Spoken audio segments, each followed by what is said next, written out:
ఎర్ర జెండా పోరాడేవానిది ఎర్ర జెండా రాయలన్న ఆశయాలను సాధిస్తాం రాయలరావన్న ఆశయాలను సాధిస్తాం ఎత్తుకున్నాం కంటి తడిమి ఎత్తుకున్నాం ఎర్ర జెండా ఎత్తుకున్నాం కంటి తడిమి ఎత్తుకున్నాం ఎర్ర జెండా సిపిఎంఎల్ ను డెమోక్రసీ వర్ధిల్లాలి సిపిఎంఎల్ ను డెమోక్రసీ వర్ధిల్లాలి.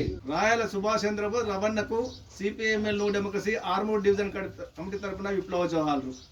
ఎందుకంటే ఒక మనిషి కొంతకాలం కమ్యూనిస్టుగా ఉండొచ్చు కానీ జీవితాంతం కమ్యూనిస్టుగా ఉండడం అనేటువంటిది చాలా ఉన్నతమైంది. ఎందుకంటే తాను విద్యార్థి దశ నుండి మొత్తం మరణించేంత వరకు ఈ దేశంలో శ్రామిక రాజ్యం రావాలని చెప్పి అనేక రకాల కుట్రల్ని కుతంత్రాలను ఎదుర్కొని రాజ్యహింసను ఎదుర్కొని ఈ దేశంలో ఉన్నటువంటి పేదవాళ్లకు ఇళ్ల స్థలాలు, పేదవాళ్లకు భూములు, ఉపాధి ఎక్కువ కావాలని చెప్పి ఒక్క మాటలు చెప్పాలంటే ఒక మనిషి మరొక మనిషి దోపిడీ చేయనటువంటి వ్యవస్థ కావాలని చెప్పి దానికోసం అనేక రకాలైనటువంటి అధ్యయనాలు చేసి ఈ దేశంలో ఒక ప్రజాపంత అటువంటి లైన్ రూపొందించాలని చెప్పి చాలా ప్రయత్నం చేశారు. ఇవాళ రవణ లాంటి వాళ్ళు లేకపోవడం, మరణించడం విప్లవోద్యమానికి చాలా నష్టం. ఇవాళ రవణ పేరుతో కొంతమంది రాజకీయాలు చేయడం కోసం ప్రయత్నం చేస్తూ ఉన్నారు. చాలా దుర్భర్గం. ఎందుకంటే ఒక పార్టీ సజీవంగా ఉండాలంటే సజీవంగా పార్టీలో భిన్నాభిప్రాయాలు ఉంటాయి కానీ ఆ భిన్నాభిప్రాయాలను ఆసరా చేసుకుని వ్యక్తిగత స్వార్థం కోసం ఉపయోగించే వాళ్ళు చాలా మంది బయలుదేరారు. అట్లాంటి వాళ్ళ కుట్రల్ని కుతంత్రాలను మనం ఎదుర్కోవాలి. ఇవాళ ఎవరు ఎన్ని కుట్రలు చేసినా రవణ ఆశయాన్ని సాధిద్దాం. ముఖ్యంగా బీజేపీ ఇలా ప్రమాదకారిగా మారింది. ఈ దేశాన్ని మొత్తం అతలాకుతలం చేసే విధంగా చేస్తూ ఉంది. ప్రపంచంలో భారతదేశ పరువుని ప్రతిష్టను నిరుగార్చడానికి ప్రయత్నం చేస్తూ ఉంది. ముఖ్యంగా ఎన్నికల్లో చిన్నటువంటి వాగ్దానాలు, కోటి ఉద్యోగాలు ఇస్తానని చెప్పి మాట తెప్పింది. పేదల జన్ధన్ ఖాతాలో 15 లక్షలు జమ చేస్తానని చెప్పి మాట తెప్పింది. అట్లాగే సుస్థిర పాలన ఇస్తానని చెప్పి అస్థిర పాలన కొనసాగిస్తూ ఉంది. ఈ దేశంలో మతాల మధ్య చిచ్చివేసి చాలా మారణభావం చేస్తూ ఉంది. కాబట్టి బీజేపీ ఫాసిస్ట్ విధానాలకు వ్యతిరేకంగా, దుర్మార్గానికి వ్యతిరేకంగా మొత్తం ప్రజలందరినీ జాగృతం చేసి ఈ దేశంలో దోపిడీ పీడన వ్యవస్థ కోసం పోరాడి సాధించినప్పుడు మాత్రమే రవణకు నిజమైన నివాళి. ఆ రవణ యొక్క ఆశయ సాధన కోసం సిపిఎంఎల్ న్యూ డెమోక్రసీ ముందుకు పోతుందని చెప్పి ఈ 9వ స్మారక సభ సందర్భంగా ప్రతిజ్ఞ చేస్తా ఉన్నాం. జోహార్ రవణకు, జోహార్ రవణకు, సాధిస్తాం అమరవీర ఆశయాలను, వర్ధిల్లాలి కష్టజీవుల పోరాటాలు, కార్మిక వర్గ పోరాటాలు. CPML new democracy party Armoor division committee ఆధ్వర్యంలో కామ్రేడ్ రాయల రవణ సుభాష్ చంద్రబోసు 9వ వర్ధంతిని జరుపుకుంటున్నాం. అజ్ఞాత సూర్యుడు, విప్లవోద్యమ నిర్మాత, భారతదేశంలో విప్లవం విజయవంతం కావాలని, పేద ప్రజల రాజ్యం రావాలని, కష్టజీవుల రాజ్యం రావాలని, దోపిడీ పీడల లేని సమాజం కావాలని చెప్పేసి 48 సంవత్సరాలు అజ్ఞాతంలో ఉండి భారతదేశంలో తెలంగాణ, గతంలో ఉమ్మడి ఆంధ్రప్రదేశ్లో కూడా అనేక పోరాటాలకు నాయకత్వం వహించి ఇవాళ లక్షలాది మంది ప్రజల కోసం ప్రజల కోసం పోరాటం చేసిన వీరుడు, ధీరుడు. ముఖ్యంగా ఈరోజు కేంద్రంలో ప్రభుత్వం, బీజేపీ ప్రభుత్వం అధికారంలోకి వచ్చింది.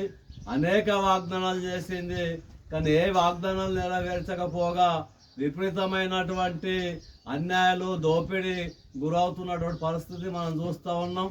నరేంద్ర మోడీ ఫాసిస్టు విధానాన్ని అనుసరిస్తూ కుల, మత, ప్రాంతాలు విభేదించి రెచ్చగొట్టి వాళ్ళ రాజకీయ పబ్బాన్ని గడుపుతున్నారు తప్ప దేశంలో ఉన్నటువంటి 44.5 కోట్ల మంది కార్మికుల కోసం కానీ, కోట్లాది రైతాంగం కోసం కానీ, కష్టజీవుల కోసం కానీ, లేదా పరిశ్రమలో పనిచేసే కూలీల కోసం, కార్మికుల కోసం ఆలోచించే పరిస్థితి లేదు. ఆదాని, అంబానీలకు మాత్రం ఊడిగం చేస్తూ దేశంలో ఉన్నటువంటి అనేక చట్టాలని సమూలంగా మారుస్తూ 4 లేబర్ కోడ్లను తీసుకొచ్చి భారతదేశం యొక్క కార్మిక వర్గానికి ఉరితాళ్ళను బిగిస్తున్నాడు. అంతేగాక స్వదేశీ జపాన్ చేసి విదేశీ పద్ధతుల్ని అనుసరిస్తూ వాళ్ళ సామ్రాజ్యవాదానికి అనుకూలంగా, బడా కార్పొరేట్ శక్తులకు అనుకూలంగా వ్యవహరిస్తున్న తీరు మనం చూస్తున్నాం. రవణ దేశంలో విప్లవోద్యమం విజయవంతం కావాలని ఏ కళలైతే అన్నాడో, ఏ ఆశయం కోసమైతే తన జీవితాన్ని తృణప్రాయంగా అర్పించిండో అన్న ఆశయ లక్షణాల్లో మనమంతా మమేకమై, విప్లవ పార్టీలన్నీ ఏకమై ఈ దోపిడీ పీడలు లేనటువంటి సమాజం కోసం పునరంకితం కావాలని చెప్పేసి కోరుతున్నాం.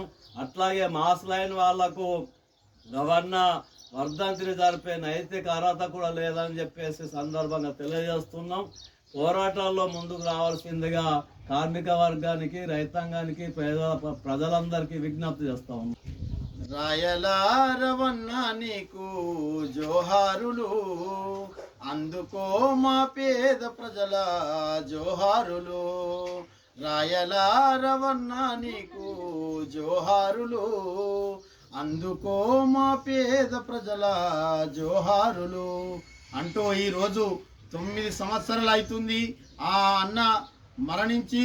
ఆయన అజ్ఞాత సూర్యుడు పేద ప్రజల కోసం ఈ దేశంలో ఉన్నటువంటి పరపీడన పోవాలని, దోపిడీ వ్యక్తిత్వం పోవాలని, అందరికీ సమానత్వం రావాలని అజ్ఞాతంలో ఉండి పోరాడినటువంటి వ్యక్తి. అలాంటి జీవితం రావాలంటే విప్లవ శక్తి అని ఒక పేరు ఉంటుంది. కాబట్టి ఈ దేశంలో కేంద్ర ప్రభుత్వం అనుసరిస్తున్నటువంటి విధి విధానాలకు వ్యతిరేకంగా పోరాడాల్సిన అవసరం ఎంతైనా ఉందని పిలుపునిస్తూ ఈరోజు సిపిఎంఎల్ న్యూ డెమోక్రసీ పార్టీ ఆధ్వర్యంలో జరుగుతున్నటువంటి రాయల రవణ వర్ధంతి సభను ఆయన ఆశయాల కోసం ముందుండాలని పిలుపునిస్తూ అరుణోదయ జిల్లా కమిటీ తరఫున విప్లవ జేజేలు తెలుపుతూ ఉప్పొంగే గోదావరి అలల మీద ఊగిండు ఉద్యమ ఉయ్యాల, అడివమ్మ ఒడిలో నా ఆయుధంతో ఆడి పాడిండు అజ్ఞాత జంపాల. ఉప్పొంగే గోదావరి అలల మీద ఊగిండు ఉద్యమ ఉయ్యాల, అడివమ్మ ఒడిలో నా ఆయుధంతో ఆడి పాడిండు అజ్ఞాత జంపాల. నూనుగు మీసాల ప్రాయం చేరదీసుకుంది దండకారణ్యం, నూనుగు మీసాల ప్రాయం చేరదీసుకుంది దండకారణ్యం. లాల్ సలాము రాయల సుభాసు చంద్రబోసు, లాల్ సలాము రాయల సుభాసు చంద్రబోసు, నువ్వు కన్న కలల పరిమళాలు తప్పక విరబూసు. ఉప్పొంగే గోదావరి అలల మీద ఊగిండు ఉద్యమ ఉయ్యాల, అడివమ్మ ఒడిలో అడివమ్మ ఒడిలో నా ఆయుధంతో ఆడి పాడిండు అజ్ఞాత జంపాల. జోహార్ రాయల రవణ. కామెంట్స్.